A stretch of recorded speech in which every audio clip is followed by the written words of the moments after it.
especially if you have multiple accounts. There we go. Yes. Yeah. Because I've got my account, my company account, and the HangOps account. And I have to remember to log in to my company Google account and then select HangOps as the stream. Yeah, there we go. Now we're live. Were you one We're of the live folks in Coffee Ops, by the way? In what? Coffee Ops? No. I am familiar with Coffee Ops and Lean Coffee and those kinds of events, but I have not joined in anything like that since I did Lean Coffee. Oh gosh, virtual Lean Coffee like 6 years ago, 5 years ago, something like that. It's been a while. I recognize your name from some DevOps thing. That's probably. Yes. I worked at Chef for a number of years and was involved in the early DevOps movement through that. DevOps Days Rockies, DevOps Days Silicon Valley. One of those, I probably met you. Yeah, I went to DevOps Days Rockies like the first or second one, and then I went to DevOps Day, the first DevOps Days in Mountain View that was alongside Velocity of that year. It was either 2010 or 2011. That might have been the one I was at. Yeah, it was the first Velocity that was at the Santa Clara Convention Center. No, then I didn't go to the convention center one. Yeah, the first Velocity was like at the Marriott next to the airport, like across the water from the airport in San Francisco. I didn't go to that one, but yeah, the Santa Clara Convention Center, and then there was the DevOps Days there. And I've been to a couple of other DevOps Days, but it's been so long I don't remember which ones. Yeah, I think the ones I was at were all either, there was like one early one at the LinkedIn campus, and then the ones I remember going to after those were all at the CHM. Yes, I was definitely at the CHM one with you. Yeah. But I also went to the Rockies ones, and I swear I met Timberman somewhere. So probably. Maybe some chef conf, who knows? Chef, yeah. I went to every single Chef Conf there was. So, yep. And all the summits except for one of the London, I think the first London one, I didn't go to that. And then, yeah, I almost didn't go to Chef Conf in 2019, but I got a talk accepted. So like, that was real weird. I'm like, really? I'm not allowed to go. My manager's like, money. Oh, okay. Weird, but okay. Yeah. Hey, Sean. Hey, how's it going? It's going all right. Chilling with friends on the internet, you know? I know, right? It's living the dream. Nice to have friends on the internet. It is. It really is. Yeah. Oh, I see. Last time I went to a conference was the first Slack conference in like 2017, I think it was. Oh, wow. Something like that. It was a while back. Last time I went. It was nice. It was definitely a big sales thing at that point, trying to get people to use Slack. And I was already really a huge fan of it. So it was kind of lost on me. Got a bunch of free t-shirts. Yeah, I last conference I went to was Chef Conf 2019. And then of course, COVID was so some months after that. And here we are. I've done a couple of online conferences, but it's just super not the same. Yeah, no, it's really not. I work for Nike, and it's really tough to go to conferences with Nike.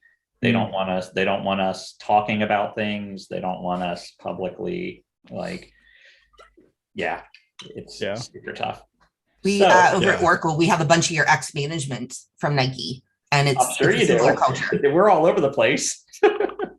Yeah. In fact, were you on the team that used Aviatrix by chance? Mm-mm. Oh, okay. It's a vendor that a bunch of our management worked with at Nike, and they're super into for automating network things. So what sort of automating network things? So we are multi-cloud and on-prem. Sure. So what they do is they have both appliances and custom TF that they can deploy. They've got a number of devices, but they deploy it in like your on-prem data center, your different clouds, and they have a unified Terraform. So you only have to deploy one Terraform, and it will deploy your security groups across AWS, Oracle, Azure, and do whatever in your on-prem. There's both appliances, and there's some routing devices that they deploy into on-prem. And then it's a whole like unified solution. And of course, the appliances are like $10,000. Oh, of course. Yeah. Well, that's cheap. Yeah. And my org is made of acquisitions. So the amount of multi-clouding that I'm doing is like 8 AWS accounts and like, 4 Oracle accounts and multiple on-prem data centers. And it's ugly. So I'm the weird one on HangOps because I manage a team doing mostly test automation. So when you say automation, we focus in on like mobile Swift based test automation. So it means something. It's interesting because right now we're evolving and trying to figure out what automation means to the entirety of the org. And it's like people say automation and it could mean process automation. Like I take an Excel spreadsheet and I take values from that spreadsheet and pop it into a database. Could be test automation, could be Kubernetes, could be Terraform, could be Ansible, or all sorts of stuff. Or it could just be some dude writes a Perl script on his desktop and uses that to automate a process. So we're trying to figure out, one of the big things I've been trying to figure out over the past couple months, 6 months, is what terminology do we use to define these different forms of automation that we get after, like process automation versus infrastructure automation versus toil reduction in any place. It's fun. Yeah, I'm doing kind of a combination of infra automation and toil reduction. Sure. Because I work at Zscaler and we have all our stuff in our own data centers, and we're on bare metal because of what we do. It'll come as no surprise to anybody that we have custom kernel modules and stuff to deal with custom hardware that does, that does mystery things, the magic. But standing up a new cluster right now is a fair amount of, and you follow the spreadsheet. And you follow the steps. Now it's super well documented. Like each step has the actual command that you need to do. But of course, any of you that know me at all know that a thing with steps with the actual commands, humans shouldn't be doing that. Because I know I hate that shit. Humans are terrible at following lists and checklists and doing all that. So now I'm in the process of getting all the access I need so that I can start destroying some of this. Nice. It's fun. And like another thing that I'm working on as a peripheral thing is interacting with Jira, because what I eventually want to be able to do is for somebody to open a ticket, and as long as they put the answers that we need in the correct format in the description, I want the automation to read that ticket, go, this was approved by the right person, and it has all the questions that I have done. Let me just do the thing. And look, I'm going to update it at the end with a comment saying that either it succeeded or it didn't. Sure. Right. Because if it's something that a human can do by running a script, why do we even want the human in the loop? Yeah, things being triggered by Jira tickets are the best. I love that you're doing that. We just started getting into it. Yeah, we've been working on stuff to we're responsible for 18 different suites of tests, and so monitoring those tests and creating fail bugs was a huge amount of time, right? So we started down the path of figuring out how we can automate just the creation of test execution tickets and the various artifacts that are needed for monitoring these things. And I'm glad Jira has an API. I wish it was better documented and that was more full featured, but I'm happy that they at least have it. And I'm discovering that, like, okay, at least there's an API. It's not the prettiest thing in the world. So like the first script that I wrote was vivisect ticket. And it's also like the other so I could see all the data structures. Yeah, the other thing I found is that like 90% of the fields are like custom field in somewhere with some random non-human readable number. Yeah, hence vivisect ticket. Yeah, yeah. Yeah, so like I have dummy I make a dummy ticket, I fill in all the things with values that I can eyeball in the vivisect output, and then vivisect it. And that's what we ended up doing. We did a what I call a tracer bullet through the system, so we could see highlight all the different fields we needed to update, and then we went from there. It ended up saving us a lot of time, though. Like, it turned something that was a full day's worth of work for an engineer, monitoring tests and reporting on failures, into like a 5-minute task that we never had to think about. So that was nice. Yeah, I mean, it could be nicer.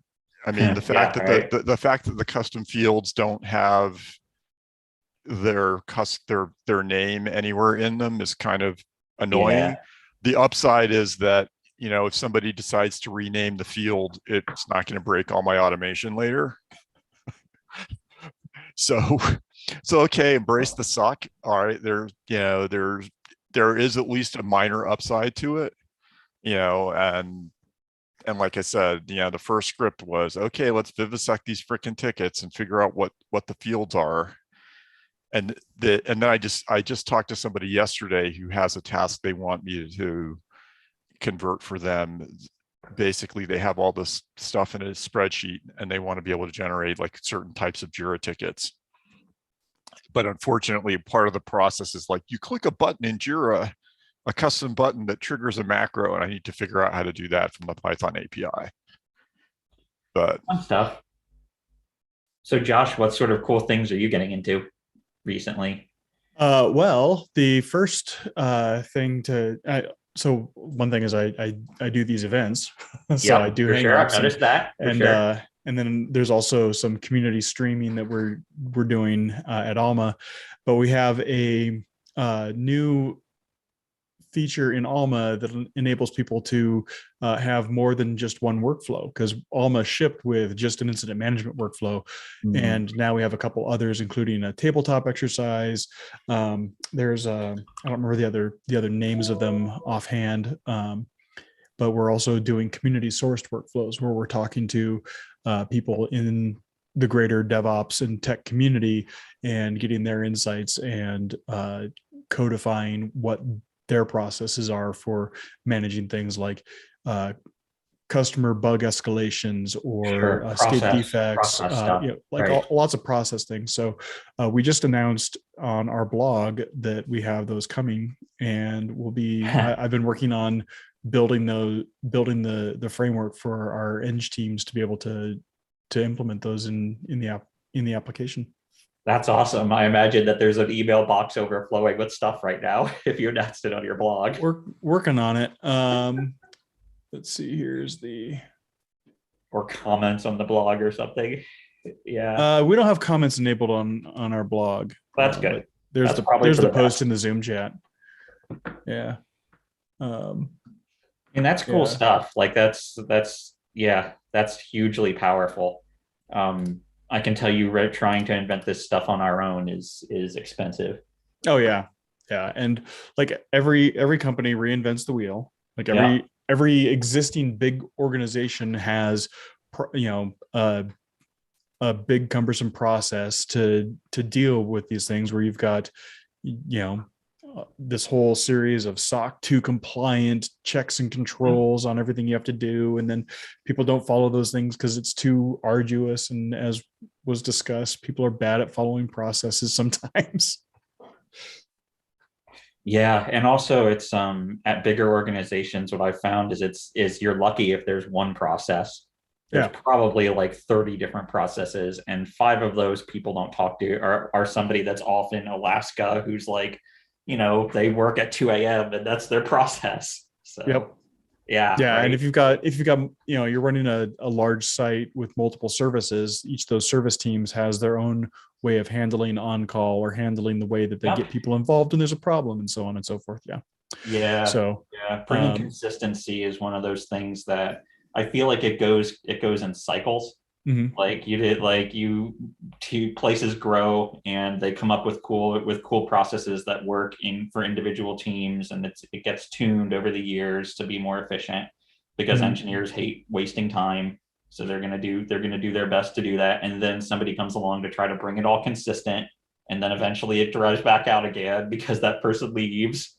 So hopefully a tool like what you're working on can help make the consistency easier. Yeah. Because I think that's a fair like a fair tact to take, right? Like a fair tact to take on this sort of thing. So that's pretty cool though. So it appears that we don't have comments enabled on the blog, but we do have a button to join our Discord because rather than doing a community in Slack, we did that in Discord instead.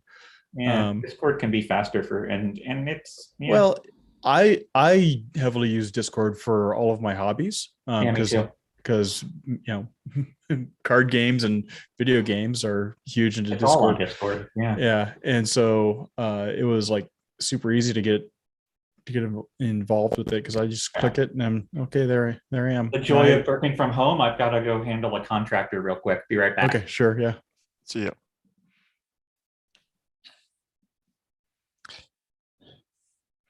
Yeah, this weekend I got my home assistant connected to PagerDuty. So when I get water on the basement floor, I'll get paged rather than just texted. This is both smart and punishing, I feel like. Well, I shouldn't say I have it connected to PagerDuty, to Home Assistant yet. I have a command line tool that generates alerts. I need to actually now wire it in because it's written in Python and Home Assistant is written in Python, and I'm running Home Assistant in a container, and I'm very leery of adding any modules to that because that way lies madness.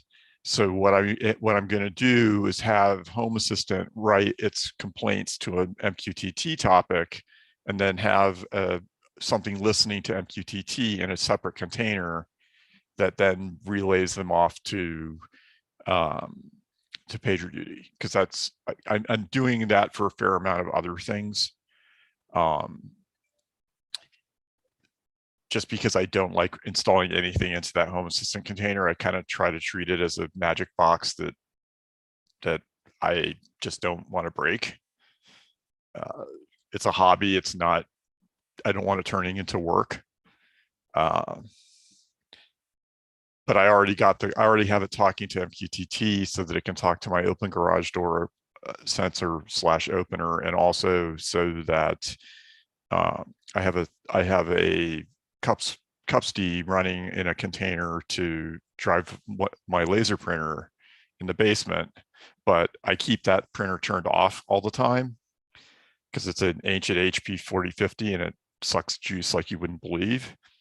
But now what happens is as soon as something enters the queue, I have a thing that watches the queue, writes a message to MQTT, HA sees that, turns on the printer, and then 10 minutes after the queue empties, it turns the printer back off.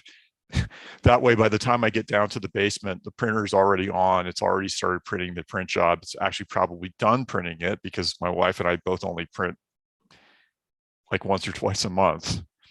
And then I don't have to remember to go back downstairs and turn it back off, because the days that I need to print, I tend to need to print multiple documents. So I'm always like, yeah, I got one more thing I need to print.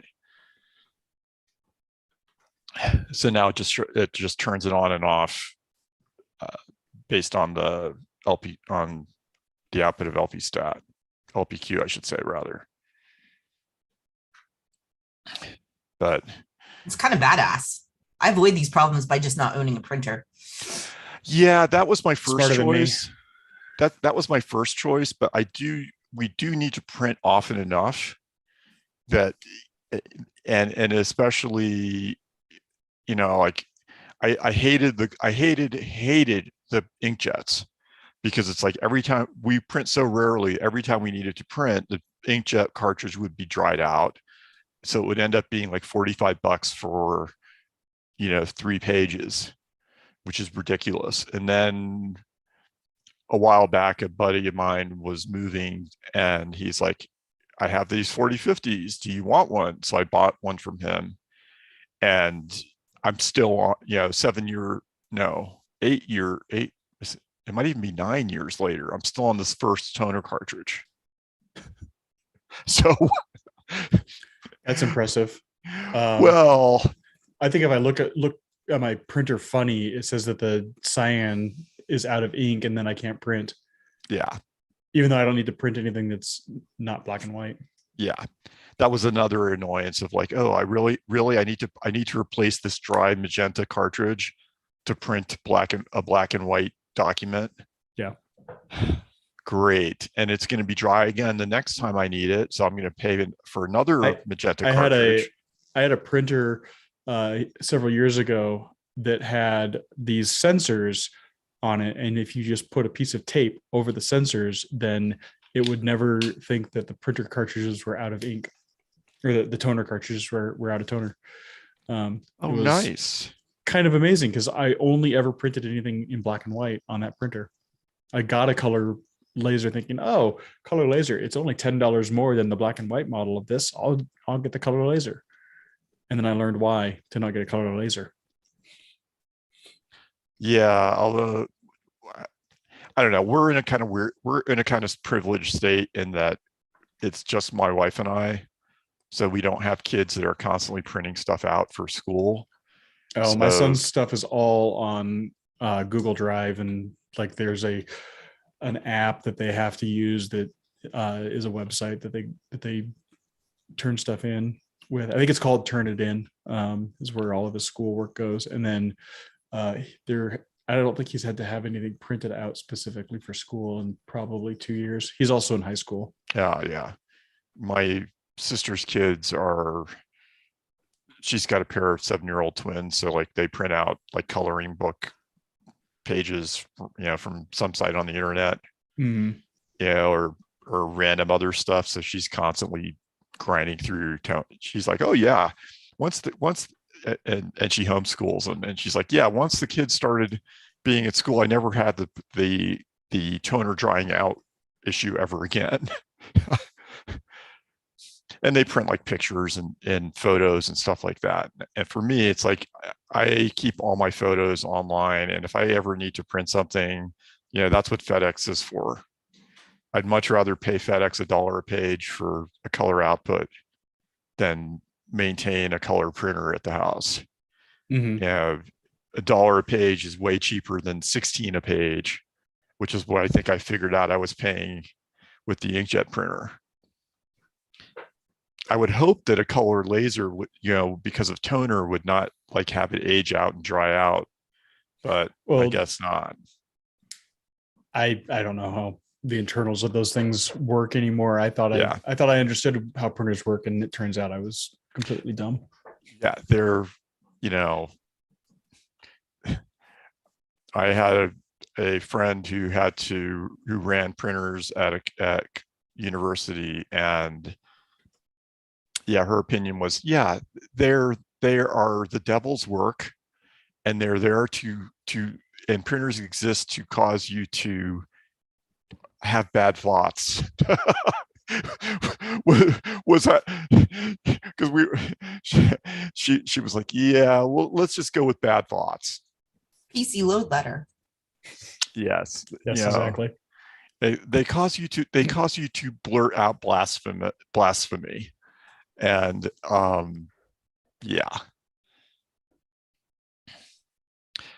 but I got to say, like, the old HPs are great, bulletproof. I mean, this 4050 is probably 15 years old, and I'm still using it. But it has enough of an energy draw that I just don't want to leave it running. I don't think I've owned a printer of my own personally for 10 years. One of the things I miss about the office is being able to use a printer. Yeah. I'm lucky. I'm a renter, so we have like a business center. Nice. So I can just walk over there and use the printer. So printing, but very you don't few have to advantages of renting. Yeah. Honestly, home ownership sounds like a real pain, to be honest. Got to own a printer and all. Right? You look at the House Talk Slack channel on HangOps. Yeah. My house is all analog. I'm going to keep it that way. It's a good plan. Mine also is. I fear people on the internet. I don't. If they want to hack into my thermostat and turn my temperature up, I get more comfortable. So yeah, the energy cost on hackers. Joshua and I are in Colorado, and we really don't want somebody hacking into our thermostat and turning it off, especially as I look outside and realize I have probably 5 or 6 inches of snow to shovel. Yeah, I have to shovel my driveway in a few minutes. My entire team is in Colorado, so I get snow picks on the regular. Yeah, I'm in the Pacific Northwest, so it's cold and rainy here, but it's not huge amounts of snow. Yeah. One of the ways that I've met, well, actually how I met Joe was Coffee Ops in the South Bay. And then he went up and moved. But I've been perma remote since I got reorged to a team based in Colorado for a couple of years now. So I kind of do both. Before COVID, I was traveling a lot. Yeah. I'm realizing it's now almost 5 years that I've been here in Denver. So I've been full remote that whole time. And but I'm also always going to say that being remote is not the same as working from home during a pandemic. No, it really isn't. Because I plan, when we bought this house, we planned for my wife and I to both be remote. So we have more bedrooms than we need because she has an office downstairs. I have an office upstairs. That way, if we close the doors, we don't hear each other's conference calls. And that's very different than, I live in a small apartment and I have a roommate and there's only one spare room. And suddenly now we're both working from home all day, every day. That's not even getting into, and now my kid is having school from home and I get to, and the kid is only 8, so I have to wrangle all their calls. Right. And it's different when everyone else is remote too, because I was previously the only remote person and everyone else was in an office. So they would have conversations and then I'd get on the same page. Now everyone's on a different page because no one's actually talking. And I seem to be better at communication than they are because I will happily do a /Zoom in our work chat and be like, yo, let's talk. Yeah. And the rest of them haven't quite figured out how to pivot that so much, which it's a skill. That is not a complaint. Yeah, absolutely. I'm lucky to have gotten the skill before COVID hits. Yeah. I was the only person remote at Chef for the first 2 years of the company's existence. Everybody else is on the West Coast in Seattle. And then, when it was acquired by Progress, the company was probably about 60% remote. Yeah. Which is a pretty good ratio. Even people in Seattle were working from home. There were 4 or 5 engineers that just they had a desk assigned, but they never used it. Yeah.